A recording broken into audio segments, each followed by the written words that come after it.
আসন্ন মেদিনীপুরে ভোট নিয়ে আয়োজন করা হয়েছিল এক সভায় মূল বক্তা হিসেবে উপস্থিত ছিলেন অভিষেক বন্দ্যোপাধ্যায়। তিনি বলেন, মানুষের যে স্বতঃস্ফূর্ততা সভায় প্রতিফলিত হয়েছে তা যথেষ্ট আকর্ষণীয়। এমনকি তিনি এ বিষয়ে আত্মবিশ্বাসী যে গ্রীষ্মের দাবদাহ বাড়লেও জনগণ আগামী 25 তারিখে সক্রিয়ভাবে ভোটদান করবেন। দুর্গাপুরে ভোটের সমস্যা নিয়েও বক্তব্য রাখেন তিনি। 7 দফার ভোটের ব্যবস্থা বিজেপি নিজের সুবিধার কথা মাথায় রেখে আয়োজন করেছেন, এই অভিযোগ করেন অভিষেক বন্দ্যোপাধ্যায়।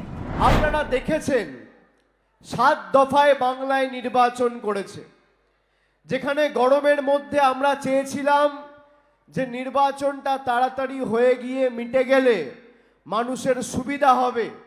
লাইনে দাঁড়িয়ে গরমে কষ্টে এই রোদ উপেক্ষা করে বৃষ্টি বাদলের দিন, একদিকে বৈশাখ জ্যৈষ্ঠ মাস, কখনো কালবৈশাখীর সময় ঝড় উঠছে, কখনো হঠাৎ করে বৃষ্টি নামছে, কখনো 44 ডিগ্রি 45 ডিগ্রি তাপমাত্রা।